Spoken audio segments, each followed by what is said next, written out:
"You're not invited to my wedding." Our daughter said, "We left and canceled." That's the sentence that shattered me, the words I never imagined I would hear from the very child I devoted my life to raising. I remember the moment with painful clarity.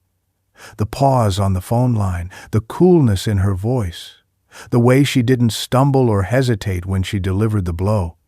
Our only daughter, the child I had worked double shifts for, the young woman whose dreams had always come before my own, told me and her mother that we had no place at her most important day.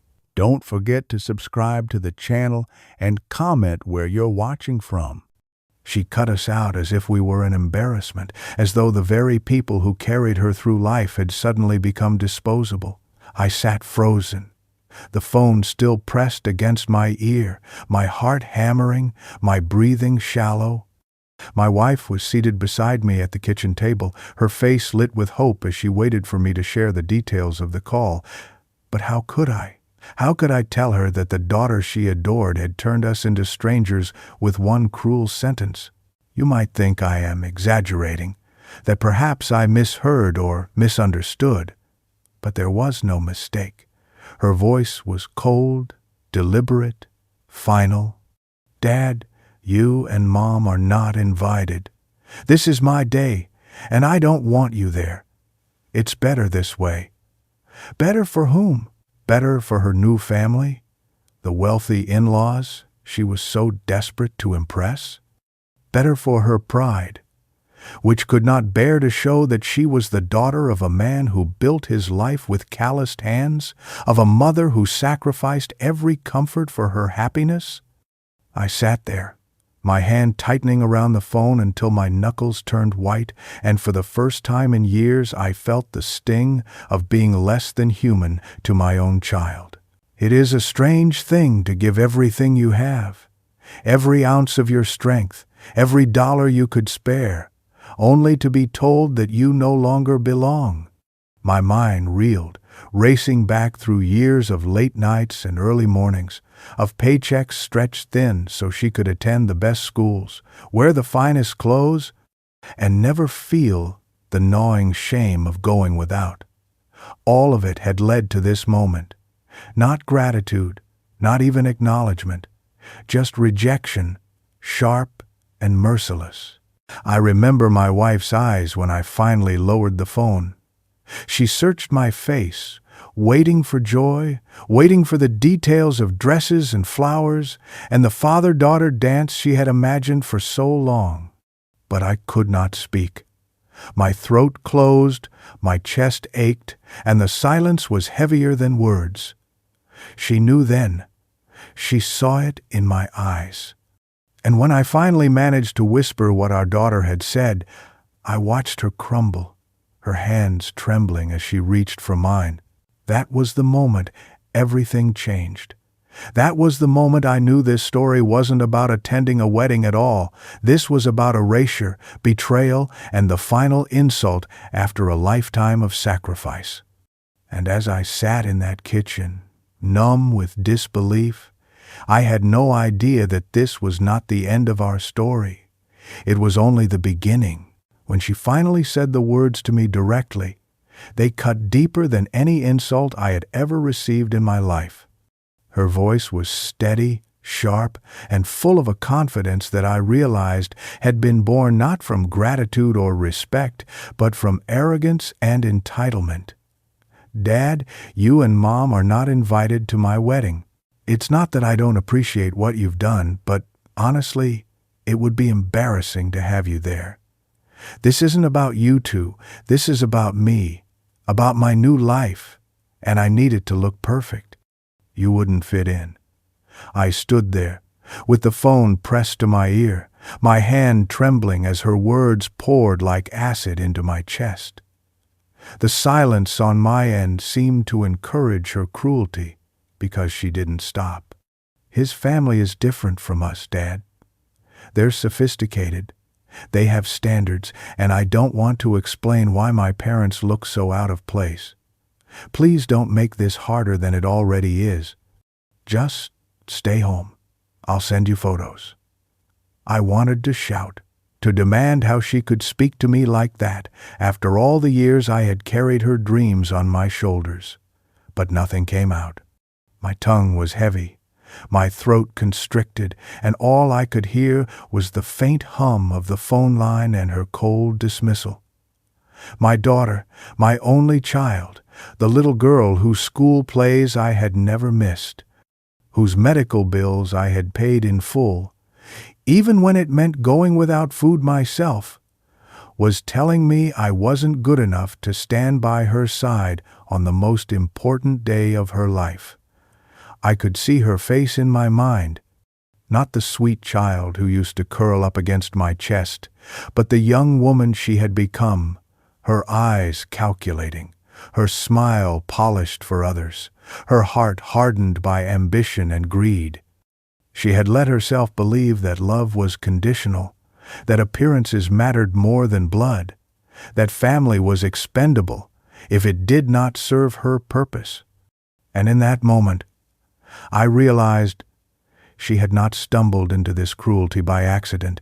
She had chosen it, wielded it like a weapon against us, fully aware of how much it would hurt.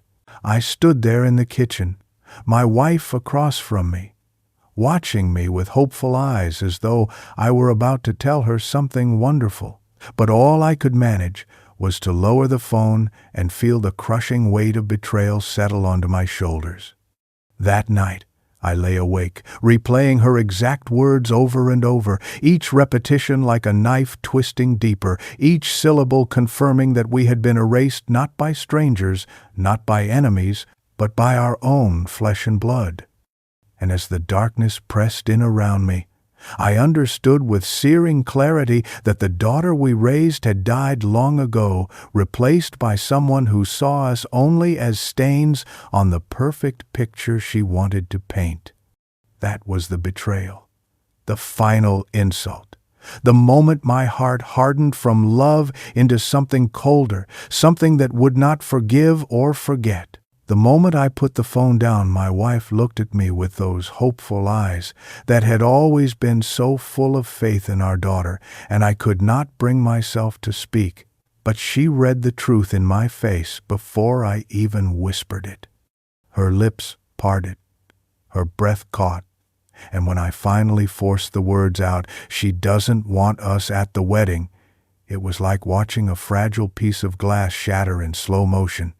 She covered her mouth with trembling hands, tears spilling before she could stop them, her whole body shaking with sobs that came from a place deeper than grief. It was betrayal. It was humiliation. It was the collapse of years of love and sacrifice compressed into one unbearable moment. I sat frozen in my chair, unable to comfort her, unable to even reach across the table because my own body was locked in silence. My mind unraveled at a dizzying pace, replaying the decades of sacrifices I had made for the daughter who had now cast us aside as though we were nothing. I remembered the nights I worked double shifts at the factory, my hands blistered and raw so she could attend the private school she begged for. I remembered pawning my father's watch, the last heirloom I had, to cover her university fees when the scholarship fell short.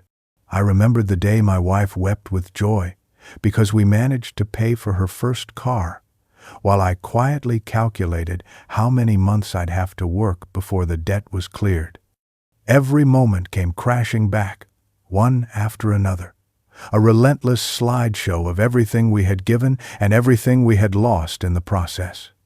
And now, she was marrying into wealth, into status, into the life we had bled to make possible for her, and she had the audacity to erase us from the picture. My wife's sobs filled the room, raw and broken, and though my heart ached to hold her, my silence held me captive because I was sinking into a darkness so deep that words could not reach it. I stared at the wall across the room, and in that blank space I saw our life's work. The sacrifices, the late nights, the empty stomachs, the broken backs, all of it reduced to nothing more than an inconvenience to the daughter we raised. It was as though the weight of years pressed down on my chest, and I could hardly breathe, not from shock alone, but from the bitter understanding that we had been used, drained, and finally discarded. I did not weep that night, not like my wife, because something inside me refused to let the tears fall. Instead, I sat in silence, my jaw clenched, my fists tightening at my sides, and let the enormity of the betrayal seep into every corner of my mind until it consumed me. My wife wept for the daughter she thought she had, but I sat there mourning the truth that we had never truly had her at all. When I think back to the early years of her life, the memories do not come in the form of laughter or carefree moments. They come in the form of aching muscles, empty wallets, and sacrifices so deep they became invisible scars etched into my body and soul. I worked double shifts at the factory, rising before the sun had even thought of breaking the horizon, and coming home long after it had sunk below the horizon, my body drenched in sweat and my fingers stiff from the endless strain of machines. Every hour I worked was not for myself, it was for her, for the promise that she would never have to live the kind of life I had endured. I remember standing at pawn shops with items that were pieces of me, my father's old watch, a set of tools I had collected over decades, even a guitar I once played when I was young and still had dreams of my own.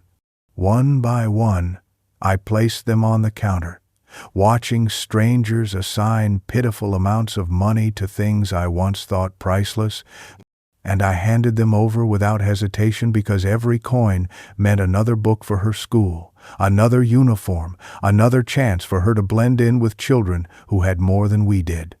My wife and I denied ourselves comfort so many times it became second nature. I would sit at the table and pretend I had already eaten so there was more food for her. I wore the same pair of boots until the soles had holes so wide that rainwater soaked through them every morning, yet I never complained because she was walking proudly in the shoes she wanted. I remember the winter when we could not afford heating, and my wife and I huddled together under a single blanket while our daughter slept soundly, warm in the new bedding we had saved up to buy for her.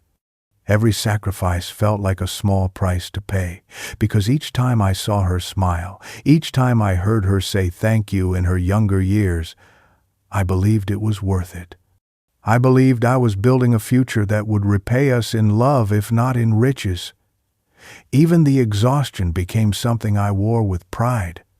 When I walked through the door late at night and saw her studying under the dim light of the kitchen, I told myself that every hour of back-breaking labor was an investment in her life. I thought we were giving her the kind of foundation that would make her strong, compassionate, and grateful. I never imagined that those years of sacrifice, those countless moments of choosing her over ourselves, would one day be erased, dismissed as if they never happened, as if they were owed to her simply because she was our child. And so when she told me I was not good enough to stand at her wedding, the betrayal dug into those memories, staining them, twisting them, turning every hour of sweat and sacrifice into a bitter reminder that perhaps we had built her future on the wrong kind of foundation, one that valued appearances over love and arrogance over gratitude. The signs had been there long before the wedding. Small cracks in her character that I ignored because I believed she would outgrow them, but now they replay in my mind with cruel clarity, each one a warning I refused to see. I remember the first time she dismissed our opinions outright, rolling her eyes at me when I suggested she save a portion of her allowance instead of spending it all. "Dad, you just don't get it," she said with that impatient tone, as if responsibility and caution were relics of an outdated world.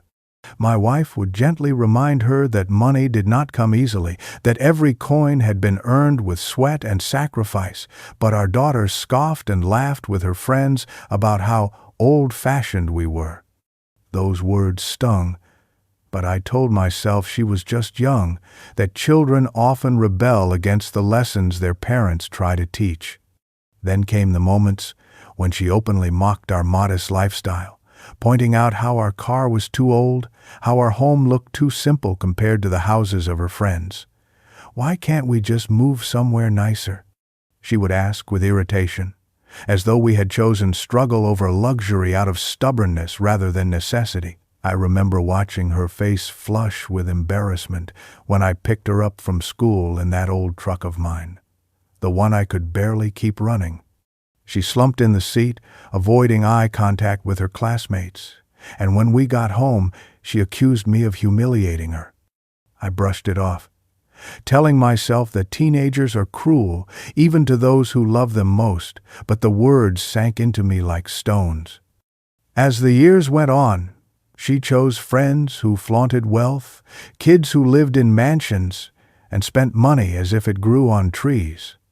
She began chasing their approval, craving their attention, and slowly distancing herself from us because we didn't fit the image she wanted to project. Family dinners grew quieter as she stared at her phone, texting those flashy friends instead of speaking to us. Holidays that were once filled with warmth turned into battles of persuasion, us begging her to spend just a few hours at home before she ran off to be with people who valued her only for the company she could provide at parties. She started introducing us less and less, skipping opportunities to bring her friends around, until one day she simply stopped altogether. It was as though she had decided that her real family was not the one who had raised her, but the one she crafted out of appearances and social standing. Each of these moments seemed small at the time, little arrows that I thought would miss their mark. But together they painted the portrait of who she was becoming. I see it now so clearly. The daughter who once clung to us for comfort had been quietly erasing us for years, trading loyalty and gratitude for pride and arrogance, and I was too blind, too hopeful, to admit it, until the day she finally cut us out for good. Looking back, I can trace the arc of her transformation, and though it wasn't sudden, it was as devastating as if it had happened overnight. She had always wanted to fit in, to be admired, but when she began surrounding herself with wealthier peers, something inside her began to shift. She no longer spoke about her dreams in the language of effort or hard work. Instead, she spoke in the currency of appearances, of brands and vacations, of status symbols that were so far removed from the life we had given her. At first, I thought it was just the usual pressure of youth, the desire to belong, but it grew sharper with every passing year. She began comparing us to her friends' parents, remarking how their homes had grand entryways and glittering chandeliers, while ours had worn furniture and simple walls that told the story of sacrifice. "Why don't you two try harder?" she asked one night, her words slicing deeper than she could know. To her, our humility was failure, and her ambition was never tempered by gratitude. By the time she met him, the man she would call her fiancé, the transformation was nearly complete. He came from a family of wealth, a family that looked at us with thinly veiled disdain when we first met them, and I could see the way she stood taller when she was by their side, as though their approval elevated her above her own blood. She began to mimic their manners, their polished tones, their obsession with being seen in the right places with the right people. Every phone call became shorter, every visit became rarer, until eventually the conversations with her mother and me felt more like obligations she was eager to escape. Her laughter with us grew forced, her embraces colder, her eyes darting toward her phone, even in the middle of family gatherings. I noticed how she spoke less about we and more about they, as though she was already a permanent fixture in his world and no longer belonged in ours. She became impatient with the little rituals we held dear, mocking my wife for cooking traditional meals instead of hiring a caterer, mocking me for patching up broken things around the house instead of calling professionals. "That's not how people live anymore," she said once, her voice dripping with condescension. "People. Not family. Not us. People." The distance grew until I could feel it in every silence, every dismissive sigh, every refusal to spend holidays at home. She belonged to them now, or at least she thought she did, and she wanted to sever every reminder of the life she came from, including the parents who had made everything possible. Her transformation was complete the day she looked at me, not as her father, not as the man who had carried her dreams on his shoulders, but as an obstacle to the image she was determined to uphold. And when she told us we weren't invited to her wedding, it was only the final act of a performance she had been rehearsing for years, a declaration that she had chosen arrogance and appearances over the blood that had built her foundation. It was only after the sting of her words began to settle that the true meaning behind them struck me with unbearable force. Because this was not just about being excluded from a wedding, this was about being erased from her life, erased from the narrative she had built for herself, as if we had never mattered, as if every sacrifice, every sleepless night, every coin scraped together for her future was nothing more than dust in the wind. The wedding was supposed to be the culmination of all we had given her, the moment where we could stand quietly at the back, watching with pride as the life we had built with our blood and sweat bore fruit. But instead, it became the stage where she declared that we did not exist, that we had no part in her story. I realized, with a hollow ache, that she was rewriting her past, reshaping it into something more polished, more acceptable to the wealthy family she was so desperate to impress. And in her carefully crafted version of events, we were not the parents who sacrificed everything to give her opportunities. We were the stain, the embarrassment, the unwanted detail that didn't fit the perfect picture she wanted to present. It was erasure in its cruelest form. Not forgetting, not neglect, but an intentional decision to cut us out so thoroughly that we would not even stand as silent witnesses on the day she claimed her new life.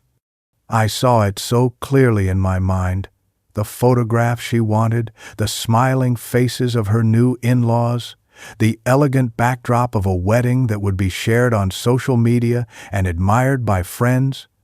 And in every one of those images, we were absent, as though we had never even existed. That thought crushed me more than her words alone, because it was not rejection in a single moment. It was the symbolic destruction of an entire history, our history, turned invisible so that she could elevate herself in the eyes of people who never knew the truth of what built her foundation. I sat in the quiet of our home and realized with a pain that felt physical, sharp, and unrelenting that our daughter had not just denied us an invitation, she had denied us our place in her life, our rightful claim as the ones who carried her to that very moment. It was as though she had taken a knife and cut us out of the story entirely, leaving behind a version of herself that owed us nothing, that acknowledged nothing, that was free to shine without the shadow of humble beginnings. And as I sat there, the crushing weight of that realization pressing down on me, I knew that this was no longer just about attending a ceremony. This was about the death of something far greater. The bond between parent and child, severed not by distance or misunderstanding, but by choice, deliberate and irreversible. And in that choice, she told us that we had never truly mattered at all. The night after her rejection, I sat in the darkness of our bedroom while my wife lay beside me, her tears finally giving way to exhausted sleep. and I stared at the ceiling with a hollow ache in my chest, until slowly, steadily, something inside me shifted. At first it was only hurt, raw and consuming, but as the hours dragged on, the hurt hardened into something colder, sharper, a resolve that cut through the fog of grief like steel. If she had chosen to erase us from her life, to deny our very existence as though we were nothing but shadows behind her polished image, then I would do the same. But unlike her, I would not erase something sentimental.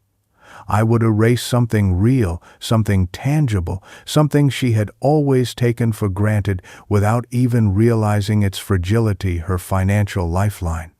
For years, she had walked through life, believing the path was smooth because of her own brilliance, but it had been paved by our sacrifices, by the silent current of money I had funneled into her world without complaint. Every tuition payment, every rent check when she was first starting out, every quiet deposit I made when she was on the verge of overdraft, it had all been me, the invisible scaffolding holding up the structure she now believed she had built on her own. And yet, she thought herself untouchable, too high above us to even acknowledge our worth. That arrogance would be her downfall. I sat upright in the bed, my hands clasped together so tightly the veins bulged against my skin, and I whispered to myself that if she could erase us from the picture she was painting for her new family, then I would take the canvas and strip away the colors she cherished most. She wanted status, wealth, the illusion of independence, but every coin that bought her dresses, every dollar that kept her comfortable, had come from the same hands she now dismissed. I would show her what it meant to stand alone. My resolve grew colder with every passing thought. No more quiet funding, no more silent support, no more safety net waiting to catch her when she stumbled. I would dismantle every hidden line of dependency she had built upon me and her mother, severing the lifeline she never even realized was still wrapped around her. If she wanted a new life without us, then she would have it in its truest form, without our money, without our backing, without the foundation that had carried her this far.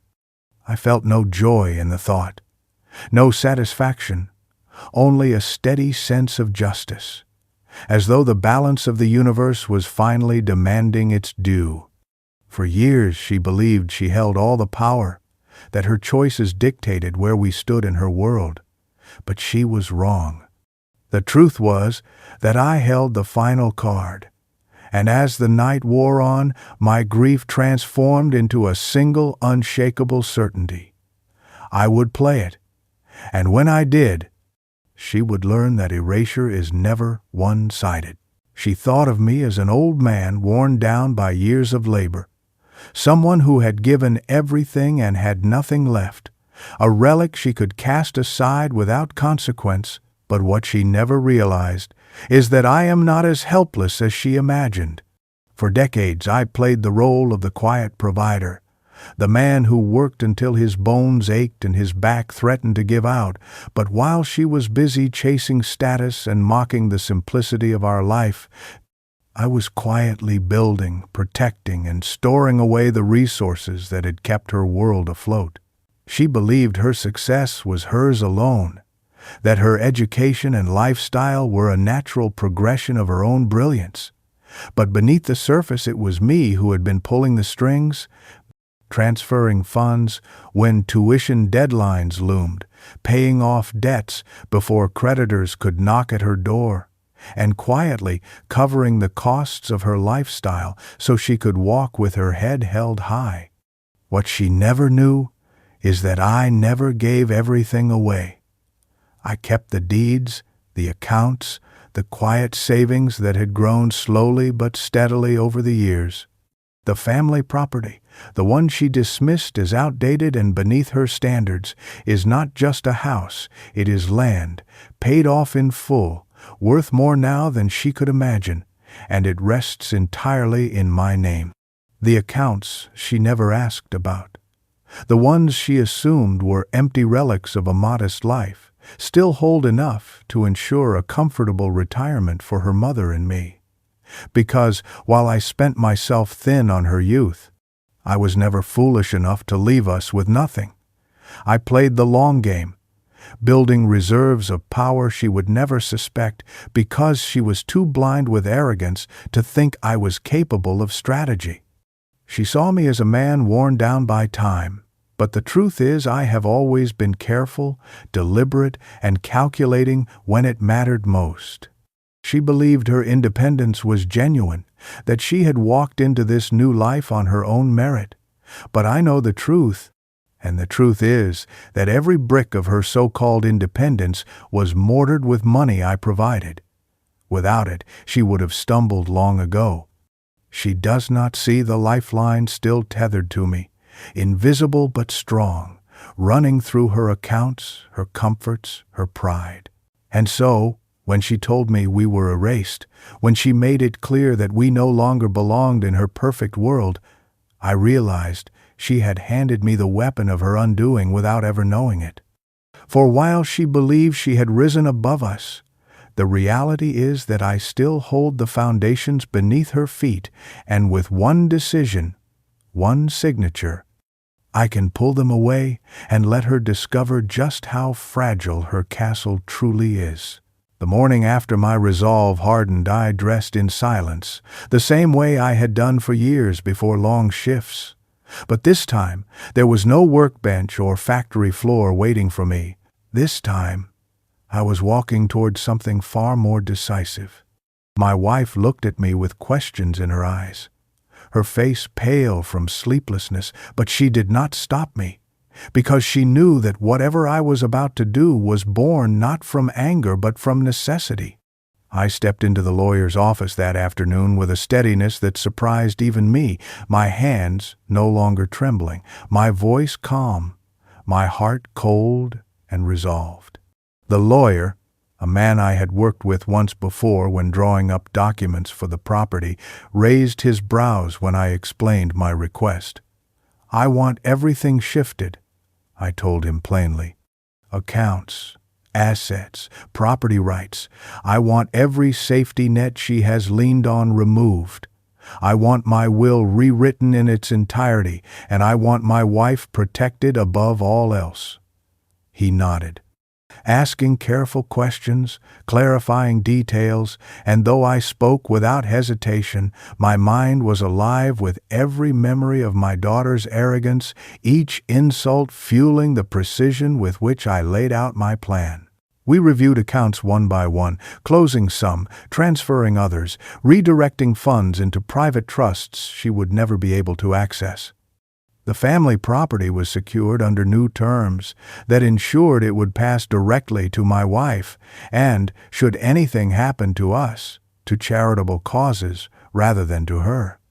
Every detail was tightened, every loophole closed, until the lifelines she once believed unbreakable were cut cleanly, silently, and without possibility of reversal.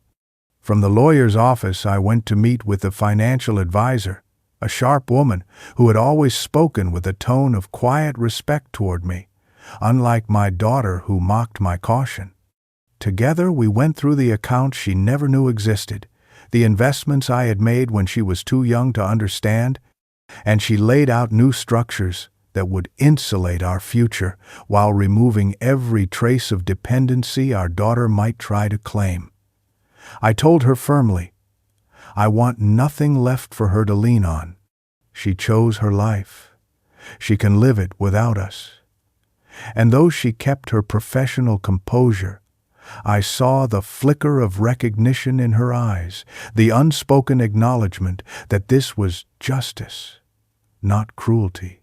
When I signed the final papers, my hand was steady, each stroke of the pen severing a tie my daughter had taken for granted. There was no rage in me, no trembling or doubt, only a strange, hollow calm, as though by rescinding the support she had scorned, I was reclaiming something vital that had been stolen from us. I walked out of those offices with the weight of years still heavy on my shoulders, but for the first time I felt that weight beginning to shift, not because the betrayal hurt less, but because I was no longer powerless. I had taken back control, and in doing so, I had set the stage for her to finally face the consequences of her arrogance. For months, leading up to the announcement of her engagement, my wife and I had quietly set aside money, not for ourselves, but for her, because we believed that when the time came, we would help give her the wedding she dreamed of. Every dollar tucked away was meant to be our gift, the culmination of years of sacrifice wrapped in a single act of generosity. And though we never told her the full amount, we knew it was enough to make her day grand. That was before she told us we were not invited, before she made it clear that we were not only unnecessary but unwanted. In that moment, the gift changed shape in my mind, and by the time I sat across from the financial advisor, I knew exactly what I would do with it. The sum we had gathered, meant to be poured into flowers and gowns, into a celebration that excluded us, would no longer belong to her dream. Instead, I redirected every cent into a private retirement trust, secured and untouchable, designed to ensure that my wife and I would never again have to rely on anyone but ourselves. The irony of it burned in my chest like fire, because while she imagined us small, irrelevant, and left behind, it was her arrogance that ensured her grand contribution never arrived. I instructed the advisor to make the trust airtight, to structure it in a way that guaranteed only my wife and I could access it. And when the papers were signed, I felt a strange sense of satisfaction that bordered on grim amusement. The money that was supposed to elevate her day would now secure our peace. The funds she assumed were hers by unspoken right were now locked away, repurposed into a shield against the very loneliness she had forced upon us. My wife cried when I told her, not out of sadness this time, but out of relief, because for the first time in years the future felt like ours, untouched by her demand. We sat together at the kitchen table where so many sacrifices had been planned, and I told her plainly, "This is ours now, not hers." She took her path, and we will take ours. It was a bitter comfort, but comfort nonetheless, to know that the same gift she had rejected in spirit would become the very tool that preserved our dignity. As I sealed the documents and placed them in the safe, I couldn't help but think of the day she would look around, expecting support, expecting rescue, only to find nothing waiting for her.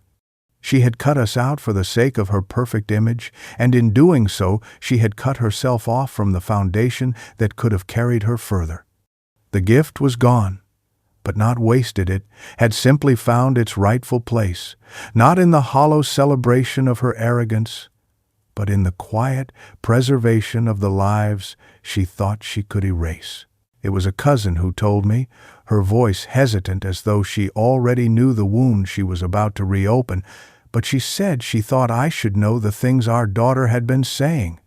At a family gathering where we were, of course, absent, our daughter had apparently laughed with her fiancé's relatives and friends, bragging that she had finally put her foot down and told us not to come to the wedding.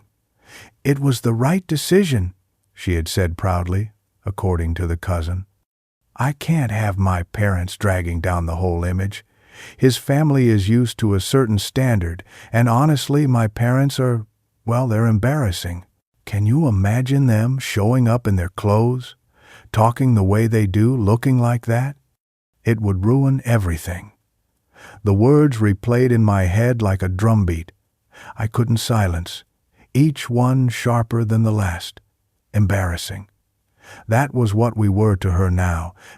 Not the people who carried her through storms, not the ones who built her future from our own broken hands, but an inconvenience to be discarded, a stain. She wanted to scrub clean from the picture she presented to the world. I imagined her saying it with a smile, her voice dripping with the same arrogance she had shown me over the phone, and the image lodged itself in my chest like a thorn.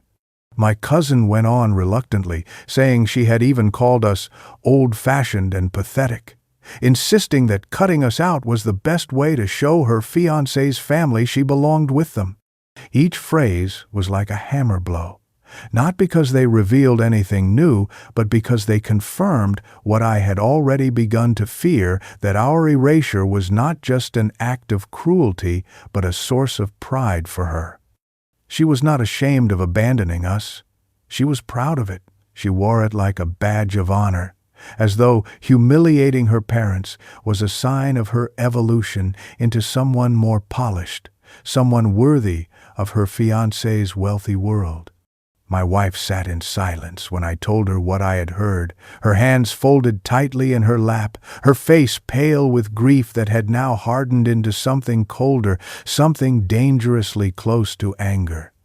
I sat across from her, my own rage boiling under the surface, but I forced myself into calmness, into stillness, because every arrogant word of my daughter's was not just a wound, it was fuel. She wanted to erase us to impress them, to parade her disowning of us as proof of her worth, but in doing so she had handed me the justification I needed to complete what I had already begun. There was no going back, no chance for forgiveness, not after hearing that we had become the punchline of her ambition. She wanted the world to see us as embarrassing, but what she did not know was that soon enough the world would see her as something far worse. For days after the rejection, my wife was a shadow of herself, her eyes red and swollen, her movements slow as if every step carried the weight of betrayal, and I feared she would never recover from the cruelty of our daughter's words. But then one evening, as the sun slipped low and painted our kitchen in that soft golden light, I watched her straighten her shoulders and lift her chin in a way I hadn't seen in years. She had cried until the well of tears ran dry, and what remained was something stronger, quieter, and infinitely more resolute.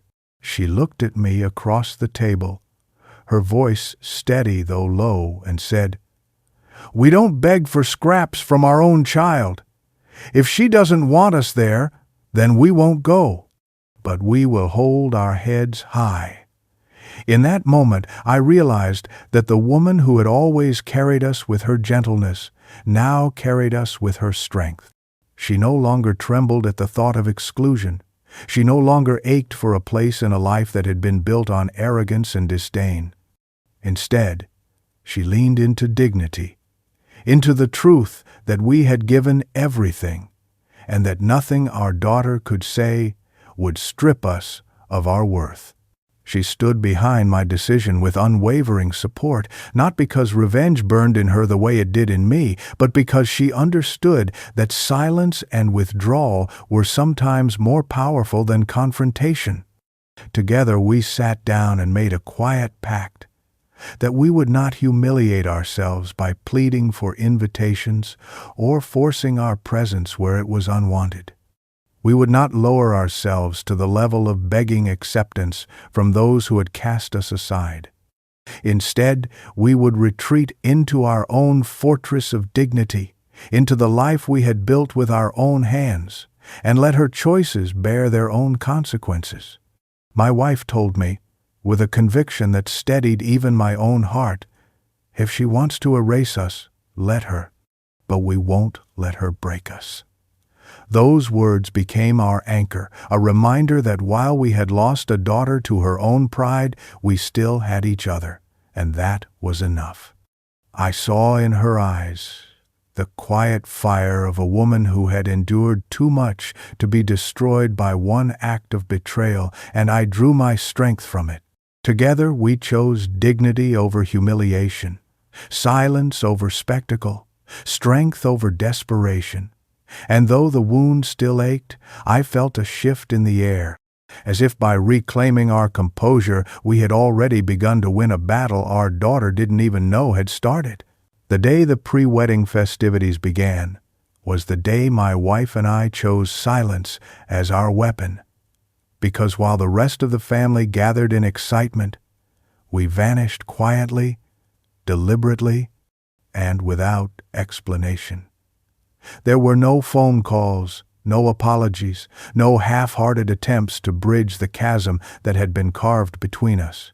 We simply stepped away, withdrawing from the circle of relatives and acquaintances who had long treated our sacrifices as background noise to our daughter's success. Invitations came through text messages, reminders trickled in from cousins, and whispers circled about where we were, but we let them all pass unanswered. My wife and I sat together in our living room that evening, the curtains drawn, the house hushed except for the steady ticking of the old clock on the wall, and we allowed ourselves a rare moment of peace, knowing that while others gathered to celebrate, we were reclaiming our dignity. There was no dramatic announcement, no bitter confrontation to satisfy gossip-hungry mouths. Our silence spoke louder than any outburst ever could. In cutting ourselves off, we denied her the chance to humiliate us publicly, denied her the image she wanted to craft of parents desperate to cling to a place in her perfect new world. Instead, we removed ourselves entirely, leaving a void she would never acknowledge but could never fully escape either. The absence was deliberate, and in its quiet weight it became an act of defiance, a refusal to play the roles she had written for us. I imagined her scanning the room that night, perhaps only for a second, noticing our absence before masking it with a smile for her in-laws. To the others, our silence might have looked like surrender, but to me, it was the opposite. It was power reclaimed, dignity preserved, and a message that needed no words. We would not stand in the shadows of her triumph, cast as the embarrassing figures she wanted hidden. We would not serve as props in her theater of arrogance. Instead, we retreated into the fortress of our home, cutting ties without fanfare, without explanations, without guilt. And as we sat together in the dim light of our living room, my wife's hand resting on mine, I realized that this choice, our silent exit, was the first step in ensuring she would feel the weight of what she had thrown away, not through confrontation, but through the unshakable absence of the very people who had built the foundation of her life. It started as whispers I heard through the same relatives who had once carried her boasts to me. Only this time their tones were different, tinged with curiosity and the faint thrill of scandal. They spoke of murmurs among the groom's family, confusion about money that had been promised, grand arrangements that were supposed to be covered, deposits that were never paid. My daughter, so eager to impress them, had apparently assured everyone that her parents would handle certain expenses, that she came from a family willing and able to rise to the standards of wealth she so desperately wanted to match. But as the days inched closer to the ceremony, those promises began to crumble, each one falling apart like brittle plaster. Caterers demanded payment, the florist threatened to pull out, and the venue grew impatient. All of it was supposed to have been secured, all of it tied to assurances she had made in our name, never once imagining that the funds she counted on had already been redirected, locked safely away, where she could never touch them. Relatives whispered that the fiancé's family was starting to question her reliability, that their polished smiles had begun to stiffen with unease, and though no one said it outright, I could hear the truth in their voices. Cracks were appearing in the perfect image she had tried so hard to build. I sat quietly, listening, never adding a word. But inside me there was a grim recognition that this was only the beginning. She had boasted of erasing us, of cutting away the weight of her embarrassing parents, but she had built her illusion of independence on a foundation she didn't own, and now that foundation was gone. She wanted to erase us from her story, but she couldn't erase the years of dependence she had hidden, the truth that her shine had been polished with our sacrifices. Now, with each passing day, the lies she told to elevate herself above us began to catch up with her, and though the collapse was not yet complete, the rumors were foreshadow enough. It was like the faint tremor before an earthquake, the whisper of a storm before the skies split open. The money she thought would flow freely was gone, redirected into our trust, and she was left scrambling in silence, trapped between the image she had promised and the reality she could no longer deny. I felt no need to intervene, no urge to gloat or spread the truth. Silence had been my weapon from the beginning, and I knew it would carry me to the end. All I had to do was wait, because the collapse she feared most was already coming, and when it arrived, it would not be because I struck her down. It would be because she had built her future on the very people she had tried to erase. She came to me just days before the wedding, her face twisted with the kind of anger that comes not from pain but from entitlement denied, and for the first time in years she did not bother to mask her disdain. She stormed into our home without so much as a greeting, her voice raised before I could even rise from my chair. "Do you have any idea what you've done to me? I told them you'd handle it. I told them the venue and the florist would be taken care of, that you wouldn't embarrass me like this, and now I look like a fool in front of everyone." Her words came sharp and fast, each one dripping with contempt, but beneath the fury I heard something else, something like panic. She had promised a fortune she never possessed, betting everything on the assumption that I would continue to play the role of the silent provider. And now, when she realized the lifeline had been cut, her rage came boiling out. She called me selfish, ungrateful, even cruel, as though decades of sacrifice were erased with a single act of refusal. "It's yours to give," she shouted, her voice shrill. "That money was always meant for me, and now you're ruining everything because you can't let go. Don't you understand? This is my chance to prove myself, and you're holding me back like you always have." I sat still through her tirade, my hands folded, my heart steady. Gone was the trembling silence of the man who had once been broken by her rejection. In its place was a calm that unsettled her more than any shouting could have. When she finally paused to catch her breath, I spoke, my voice quiet but resolute. "What's yours?" I asked her evenly. "Tell me, what exactly have you earned that belongs to you alone? Was it the school I worked 2 jobs to pay for? The car that I bought when you couldn't afford one? The rent I covered when you were months behind? Tell me, daughter, what part of your success didn't come from your mother and me?" She opened her mouth to retort, but the words faltered because the truth hung in the air, undeniable. I leaned forward slightly, my voice still low, but now firm as steel. "You cut us out. You told us we were an embarrassment. You made it clear we are not welcome in your new life. Very well. Then we will not fund it. You cannot erase us in one breath and demand everything we have in the next.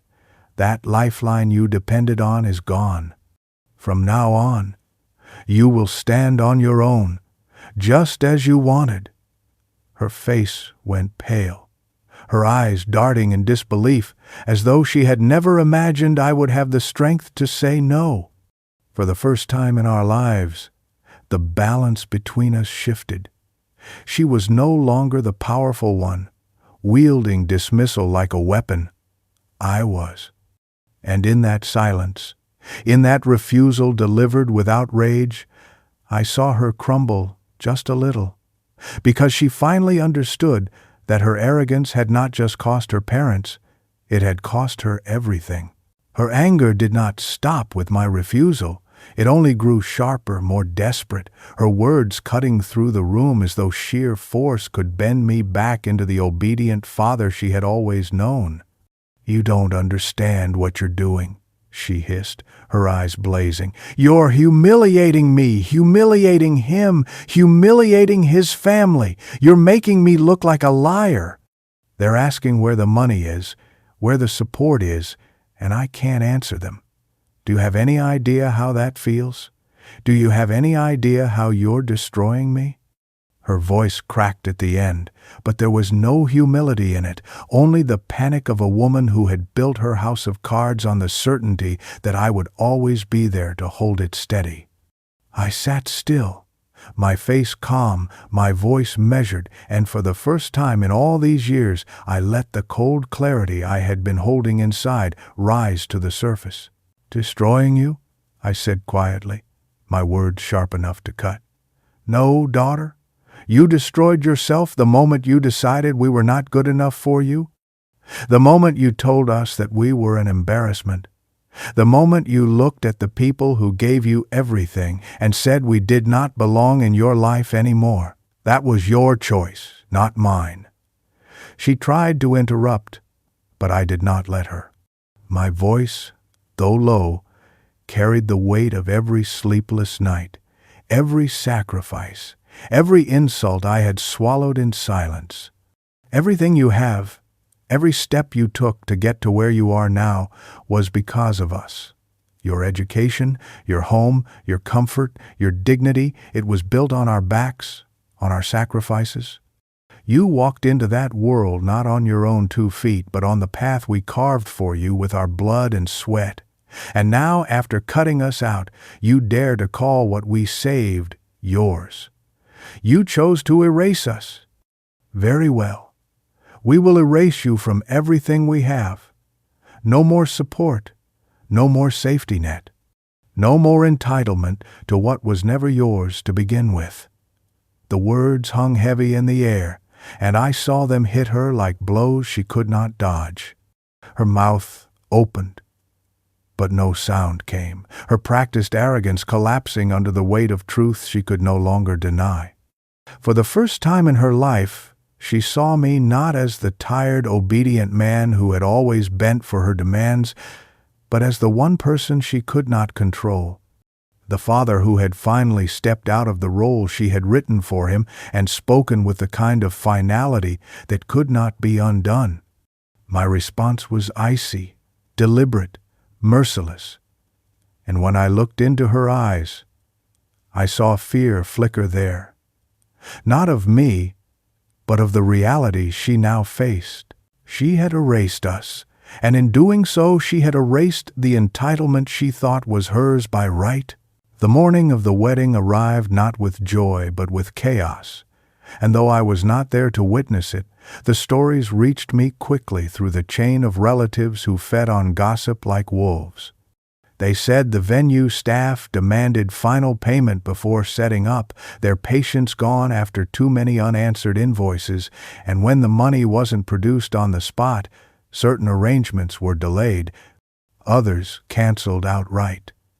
The florist, tired of empty promises, pulled half the displays, leaving the grand hall bare in places that were supposed to overflow with blossoms. Guests whispered as they arrived, noting the strange gaps, the frantic movements of staff, the bride's forced smile that faltered every time another problem surfaced. And then came the whispers that cut sharper than any missing decoration, that her own parents were not present, not because of illness or tragedy, but because she had cast them out, because she had been disowned. Some said it outright, others hinted, but the rumor spread through the crowd faster than wildfire, each guest adding their own embellishment. "Can you believe her parents refused to support this?" one said. "I heard she told them not to come because she was ashamed of them," another added. By the time her fiancé's family began exchanging uneasy glances, the story was no longer a rumor, but an open wound bleeding across the day she had sworn would be flawless. I pictured her standing there in her gown, her perfect image unraveling thread by thread as guests whispered behind raised hands, wondering what kind of daughter would erase her parents, what kind of bride would step into a marriage with such shame hanging heavy over her.